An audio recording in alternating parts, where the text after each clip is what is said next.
খুব এক ফোড়নেই সব কিছু করে ফেলেছি, আমি আলাদা করে কিছু করিনি। প্রথমে সয়াবিনটাকে একটু জল দিয়ে সিদ্ধ করে নিয়েছি, আলুটাকেও একটু নুন হলুদ দিয়ে সেদ্ধ করে নিয়েছি।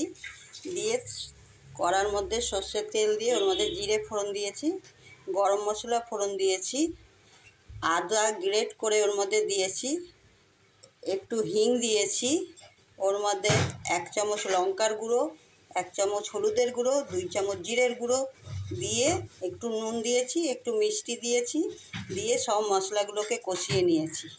মশলা কষানোর পরে ওর মধ্যে সয়াবিনটা দিয়ে দিয়েছি, সেদ্ধ সয়াবিনটা দিয়ে ওইটাকে একটু নাড়াচাড়া করে তারপরে আলুটাকে দিয়ে দিয়েছি ওর মধ্যে। দিয়ে দেখুন কি সুন্দর কষা কষা হয়েছে, এত সুন্দর হয়েছে, খুব জলদিও হয়ে যায় আর খেতেও হেভি টেস্ট লাগে। দেখুন কত সুন্দর হয়েছে সয়াবিন আলু কষা এক ফোড়নে।